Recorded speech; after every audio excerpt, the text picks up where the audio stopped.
Complete works of Swami Vivekananda, Volume 2, Jnana Yoga, Unity in Diversity. The self-existence one projected the senses outwards, and therefore a man looks outward, not within himself, a certain wise one, desiring immorality with inverted senses, and perceived the self within. As I have already said, the first inquiry that we find in Vedas was concerning outward thinking, and then a new idea came that the reality of things is not to be found in the external world, not by looking outward, but by turning the eyes, as it is literally expressed inward. And the word used for the soul is very significant. It is he who has gone inward, the innermost reality our of our being, the heart center, the core, from which has it where everything comes out, the central sun of which the mind, the body, the sense organs, and everything else we have are but the rays going outward. Man of childish intellect, ignorant man, run after desires which are external and enters a trap of far-reaching death. But the wise understanding immorality never seek for external. In this life of infinite things, the same idea is here The same idea is here made clear that in the external world, which is full of finite things, it is impossible to see and find the infinite. The infinite must be sought in that alone which is infinite. The only thing infinite about us is that which is within us, our own soul. Neither the body, nor the mind, not even our thoughts, nor the world we see around us are infinite. The seer, he to whom they all belong, the soul of man, he who is awake in the internal man, alone is infinite, and to seek for the infinite cause of this whole universe, we must go there. In the infinite soul alone, we can find it. What is here is there too, and what is there is here also. He who sees the manifold goes from death to death. You have seen how at first there was the desire to go to heaven. When these ancient Aryans became dissatisfied with the world around them, they naturally thought that after that they would go to some place where there would be all happiness without any misery. These places they multiplied and called Swargas. These places they multiplied and called Swargas. The word may be translated as heaven, where there would be joy forever. The body would become perfect and also the mind, and there they would live with their forefathers. But as soon as philosophy came, men found that this was impossible and absurd. The very idea of an infinite in place would be contradiction in terms, as a place must begin and continue in time. Therefore, they had to give up that idea. They found out that gods who lived in this heaven had once been human beings on earth, who through their good works had become gods, and the godhood as they call them, were different states, different positions. None of the gods spoken of in the Vedas are permanent individuals. For instance, Indra and Varun are not the names of certain person, but the names of position has governed, and so on. The Indra who had lived before is not the same person as the Indra of the present day. He has passed away, and another man from the earth has filled his place. So, with all the good other gods, These are certain positions which are filled successfully or successively by human soul who has raised themselves to the condition of gods, and yet even they die. In the old Rigveda, we find the word immorality used with regard to these gods, but later on it is dropped entirely. For they found that immorality, which is beyond time and space, cannot be spoken of this regard to any physical form. However subtle it may be, however fine it may be, it must have a beginning in time and space. For the necessary factor that enter into the makeup of form are in space. Try to think of a form without space. It is impossible. A space is one of the materials, as it were, which makes up the form, and this is continual changing. Space and time are in Maya, and this idea is expressed in the line where is here, that is there too. If there are these gods, they must be bound by some or same laws that apply here, and all laws involve destruction and renewal again and again. These laws are molding matters into different forms and crushing them out again. Everything born must die, and so, if there are heavens, the small laws must hold good there. In this world, we find that all happiness is followed by misery, has its shadow. Life has its shadow, that death. They must go together because they are not contradictory, not two separate existence, but different manifestation of the same unit, that is life and death, sorrow and happiness, good and evil. The dualistic conception of good and evil are two separate entities, that they are both going to eternally is absurd on the face of it. They are the diverse manifestation of one and the same fact, one time appearing as bad and another time appearing as good.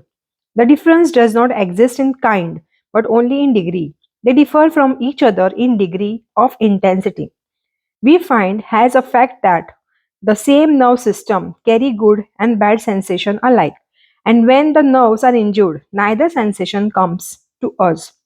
If a certain nerve is paralyzed, we do not get the pleasurable feeling that used to come along with the wire, and at the same time, we do not get the painful feeling either.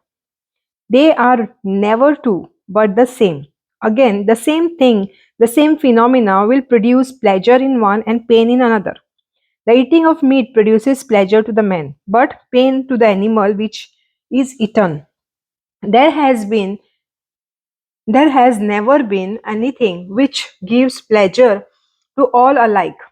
Some are pleased, others displeased, so on it will go. Therefore, this duality of existence is denied, and what follows? I told you in my last lecture that we can never have ultimately everything good on the earth and nothing bad. It may have disappointed and frightened some of you, but I cannot help it, and I am open to convictions when I am shown to the contrary. But until that can be proved to me, and I can find that it is true, I cannot say so. The general argument against my statement, and apparently a very convincing one, is this that in the course of evolution, all that is evil in what we see around us is gradually being eliminated. And the result is that if this elimination continue for millions of years, a time will come when all evil will have been extirpated and the good alone will remain. This is apparently a very sound argument. Would, would to God it were true. But there is a fallacy in it, and it is this that it takes for granted that both good and evil are things that are internally fixed. It takes for granted that there are definite mass of evil which may be presented by 100, and likewise of good, that that this mass of evil is been diminished of evil is been diminished every day, leaving only the good. But is it so? The history of the world shows that evil is a continuously increasing quantity as well as good. Take the lowest man. He lives in the forest. His sense of enjoyment is very small, and so also is his power to suffer. His misery is entirely on the sense plane. If he does not get plenty of food, he is miserable, but give him plenty of food and freedom to rove and to hunt, and he is perfectly happy. His happiness consists only in the senses, and so does his misery also. But if that man increases in knowledge, his happiness will increase. The intellect will open to him, and his sense enjoyment will evolve into intellectual level enjoyment. He will feel pleasure in reading a beautiful poem, and a mathematical problem will be of absorbing interest to him. But with this, the finer nerves will become more and more susceptible to miseries of mental pain, of which the salvage does not think. Take a very simple illustration. In Tibet, there is no marriage and there is no jealousy, yet we know that marriage is a much higher state.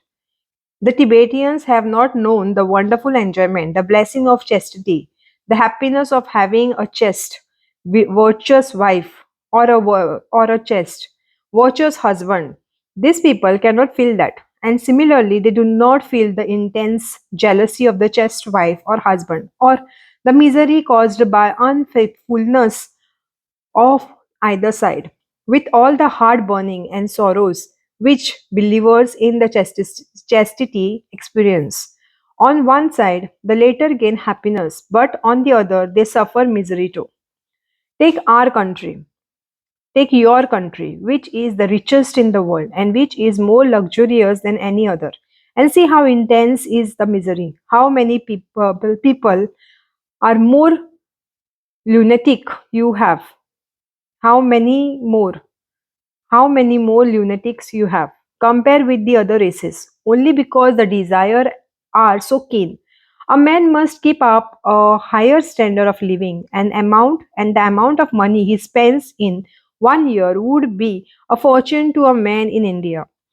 You cannot preach to him a simple living because society demands so much of him. The wheel of society is rolling on. It stops not for the widow tears or the orphan's wails. This is the state of the things everywhere. Your sense of enjoyment is developed. Your society is very much more beautiful than some others. You have no so many more things to enjoy. But those who have fewer have much less misery. You can argue thus throughout. The higher the idea you have in the brain, the greater is your enjoyment and the more profound your misery. One is like the shadow of the other. That the evils are being eliminated may be true, but if so, the good also must be dying out. But are not evils multiplying fast and good diminishing? If I may so put it, if good increases in arithmetical progression, evil increase in geometrical progression. And this is Maya. This is neither optimism nor pessimism. Vedant does not take the position that this world is only a miserable one. That would be untrue. At the same time, it is a mistake to say that this world is full of happiness and bliss and blessings. So useless to it is useless to tell children that this world is all good, all followers, full of all flowers, all milk and honey. That is what we have all dreamt. At the same time, it is erroneous to think because one man has suffered, time it is suffer because one man has suffered more than another. that all is evil. It is this duality, this play of good and evil that makes our world of experiences. At the same time, the Vedanta says, do not think that good and evil are two separate essences, for they are one and the same thing, appearing in different degrees, in different guises, and producing difference of feeling in the same mind. So the first thought of the Vedanta is the finding of unity in the external, the one existence manifesting itself, however different it may appear in manifestation. Think of the old crude theory of the Persians, two gods creating this world, the good God and the bad.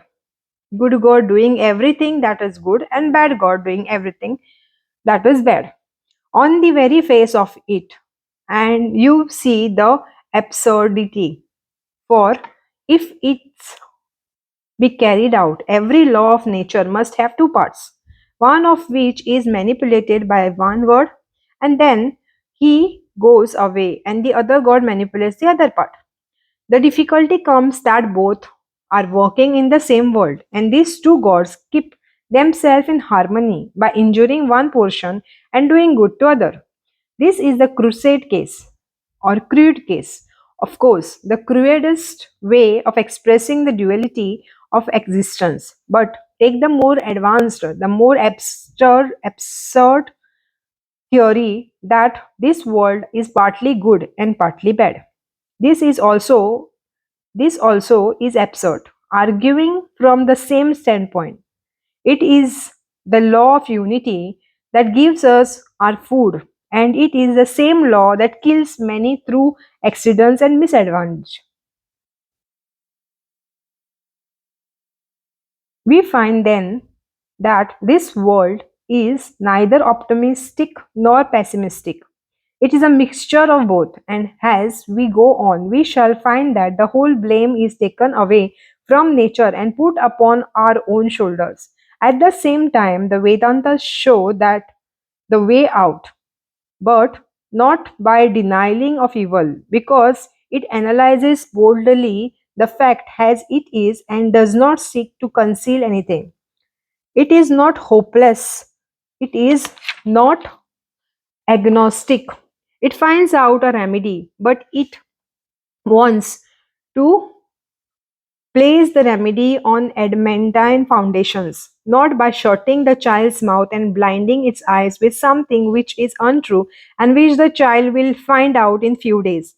I remember when I was young, a young man's father died and left him poorly off with a large family to support, and he found that his father's friends were unwilling to help him. He had a conversation with a clergyman who offered this consolation. Oh, it is all good. All is sent for our good.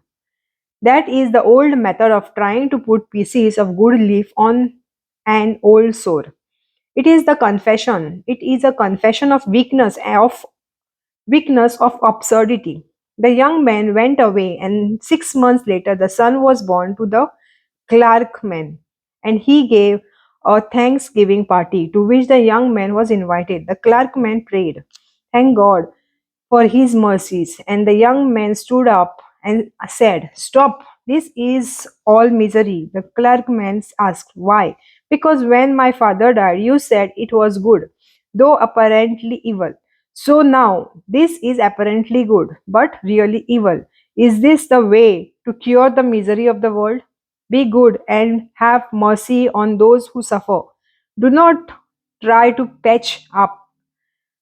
Nothing will cure this world. Go beyond it. This is a world of good and evil.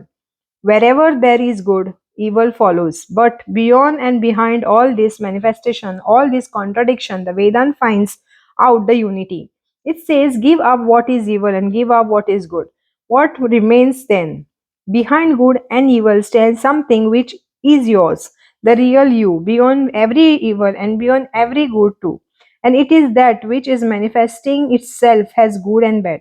Now that first and then alone you will be a true optimist, and not before.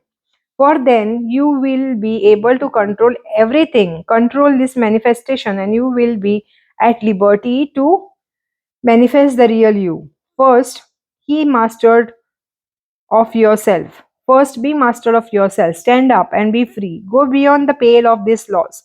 For these laws do not absolutely govern you, they are only part of your being. First, find out that you are not the slave of nature, never were and never will be.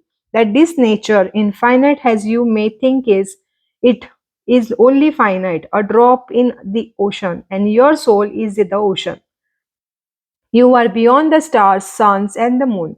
They are like mere bubbles compared with your infinite being. Now that, know that, and you will control both good and evil. Then alone the whole vision will change, and you will stand up and say, how beautiful is good and how wonderful is evil. That is what the Vedantas teach. It does not propose any sheepfold remedy by covering wounds with gold leaf, and more the wound fisters putting on more gold leaf. This life is a hard fact. Work your way through it boldly, though it may be adamantine. No matter, the soul is stronger. It lays no responsibility on little gods, for you are the makers of your own fortune. You make yourself suffer. You make your good and evil, and it is you who put your hands before your eyes and say, it is dark. Take your hands away and see the light. You are effulgent. To you who you are effulgent. You are perfect already from the very beginning. We know now understand the verse. He goes from death to death. Who sees the many here? See the one and be free. How are we to see it? This mind, so deluded, so weak, so easily led, then even this mind can be strong and may catch a glimpse of that knowledge, that oneness which saves us from dying again and again. As rain falling upon a mountain flows in various streams down the sides of the mountain, so all the energies which you see here are from that one unit. It has become manifold, falling upon Maya. Do not run after the manifold, go towards the one. He is in all that moves, He is in all that is pure. He fills the universe, He is the sacrifice. He is the guest in the house. He is in man, in water, in animals, in truth. He is the great one. As fire coming into this world, as fire coming into this world is manifesting itself in various forms, even so, that one soul of the universe is manifesting himself in all these various forms. As air coming into this universe manifests itself in various forms, even so, the one soul of all souls, of all beings, is manifesting himself in all forms. This is true for you when you have understood this unity and not before. Then is all optimism because he is seen everywhere. The question is that if all this be true, that pure one, the self, the infinite, has entered all this, how is it that he suffers? How is that he becomes miserable, impure? He does not, says the Upanishad, as the sun is the cause of the eyesight of every being, yet is not made defective by the defect in any eye. Even so, the self of all is not affected by miseries of the body or by any misery that is around you. I may have some disease and see everything yellow, but the sun is not affected by it. He is the one, the creator of all, the ruler of all, the internal soul of every being. He who makes his own oneness manifold. Thus, the sages who realize him as the soul of their soul, unto them belong eternal peace, unto none else. He who is this in this world of evanescence finds him who never changes. He who is this universe of death finds that one life. He who is this manifold finds that oneness, and all those who realize him as the soul of their soul, to them belongs eternal peace. Unto none else.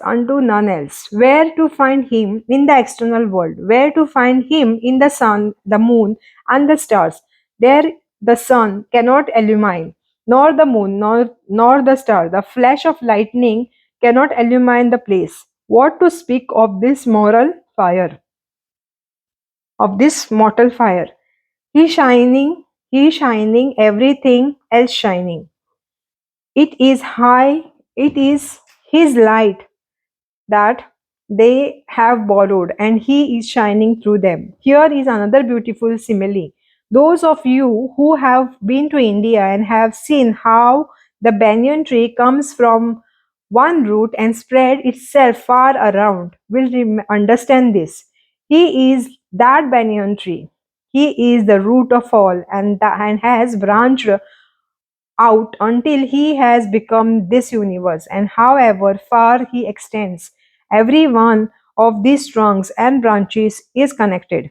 Various heaven are spoken of in the Brahmana portions of the Vedas, but the philosophical teachings of the Upanishads gives up the idea of going to heaven. Happiness is not in this heaven or in that heaven, it is in the soul. Places do not signify anything. Here is another passage which shows the different state of realization. In the heaven of the forefathers, as a man sees things in a dream, so the real truth is seen. As in the dream, we see things hazy and not so distinct, so we see the reality there. There is another heaven called the Gandharva, in which it is still less clear as a man sees his own reflection in the water. So is the reality seen there. The highest heaven of which the Hindu conceive is called the Brahmalok, and is this. The truth is seen much more clear, like light and shade, but not at quite distinctly, but as a man sees his own face in the mirror, perfect, distinct, and clear, so is the truth shining in the soul of the man. The highest heaven, therefore, is in our own souls. The greatest temple of worship is the human soul, greater than all heavens, say the Vedants.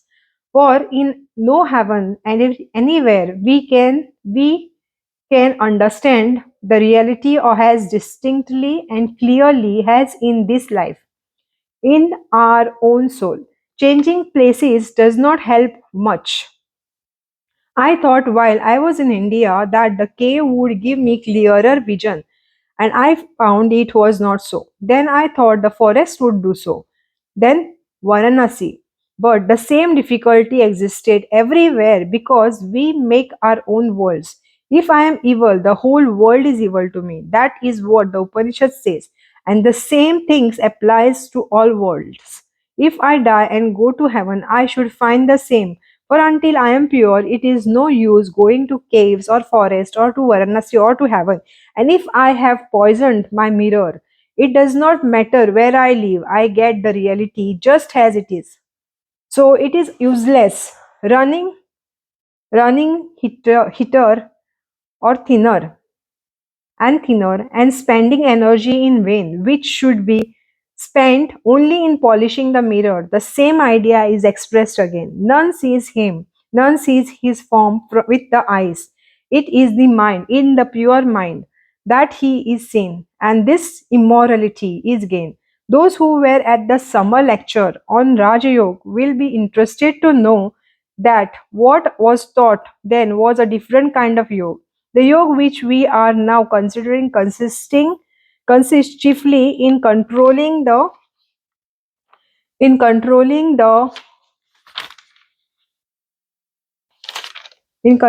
senses. When the senses are led as slaves by the human soul, when they can no longer disturb the mind, then the yogi has reached the goal. When all vain desires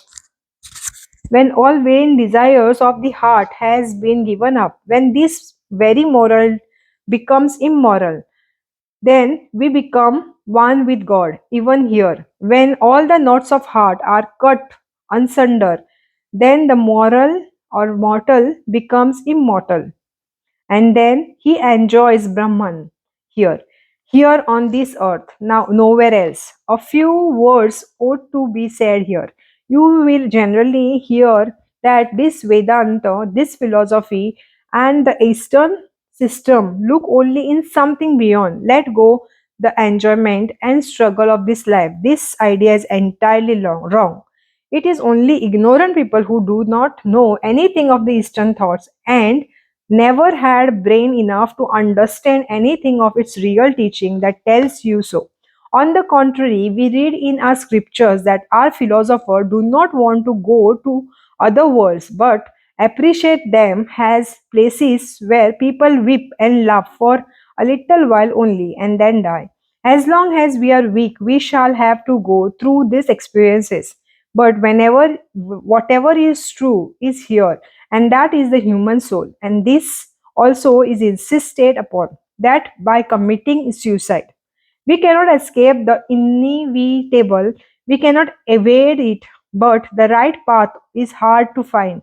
The Hindu is just as practical as the Western, only we differ in our views of life. The one says, build a good house, let us have good clothes and food, intellectual culture, and so on. For this, in the whole of the life, and in that he is immensely practical. But the Hindu says true knowledge of world means knowledge of the soul, metaphysics, and he wants to enjoy that life. In America, there was a great agnostic, a very noble man, a very great or good man, and a very fine speaker. He lectured on religion, which he said was of no use. Why bother our heads about our words, other worlds? He employed this simile. We have an orange here, and we want to squeeze all the juice out of it. I met him once, said, I agree with you entirely. I have some fruit, and I too want to squeeze out the juice. Our difference lies in the choice of the fruit. You want an orange, and I prefer a mango. You think it is enough to live here and eat and drink and have a little scientific knowledge, but you have no right to say that will suit all taste. Such a conception of is nothing to me. If I had only to learn how an apple falls to the ground or how an electric current shakes my nerves, I would commit suicide. I want to understand the heart of thinking, the very kernel itself. Your study is the manifestation of life. Mine is the life itself. My philosophy says you must know that and drive out from your mind all thoughts of heaven and hell and all other superstitions, even though now the heart of this life, its very essence, what is it? Not only how it works and what are its manifestation, I want the why of everything. I live to know how. I leave the how to children. As one of your countrymen said, while I am smoking a cigarette, if I were to write a book, it would be the science of the cigarette. It is good and great to be scientific. God bless them in their research. But when a man says that is all, he is taking foolishness or he is talking foolishness, not caring to know the reason of the life. Never studying existence itself. I may argue that all your knowledge is nonsense without a basis. You are studying the manifestation of life, and when I ask you what life is, you say you do not know. You are welcome to study your own, you are welcome to your study, but leave me to mine. I am practical, very practical in my own way. So, your idea that only the West is practical is nonsense. You are practical in one way, I am in another. There are different types of men and minds. If in East a man is told that he will find out the truth by standing on one leg all his life, he will pursue that method. If the Western men hear that there is a gold mine somewhere in an uncivilized country, thousands will face the dangers there in the hope of getting the gold, and perhaps only one succeed. The same men have heard that they have souls, but are content to leave the care of them to the church. But are content to leave the care of them to the church. The first man will not go near the savages. He says it may be dangerous, but if we tell him that on the top of the high mountain lives a wonderful sage who can give him knowledge of the soul, he tries to climb up to him, even if he be killed in the attempt. Both type of men are practical, but the mistake lies in regarding this world as the whole of life. Yours is the vanishing point of enjoyment of the senses. There is nothing permanent in it. It only brings more and more misery, while mine brings eternal peace. I do not say your view is wrong. You are welcome to it. Great good blessing come out of it. But do not therefore condemn my view. Mine also is practical in its own way. Let us all work on our own plans. Would to God all of us were equally practicals on both sides. I have been I have seen some scientists who were equally practical, both as scientists and as spiritual men. And it is my great hope that in course of time the whole humanity will be efficient in the same manner. When a kettle of water is coming to boil, if you watch the phenomena, you find first one bubble rising and then another and so on until it at last they all join and a tremendous commotion takes place. This world is very similar. Each individual is like a bubble and the nation resembles many bubbles. Gradually, these nations are joining, and I am sure the day will come when the separation will vanish and that oneness of to which we are all going will become manifest.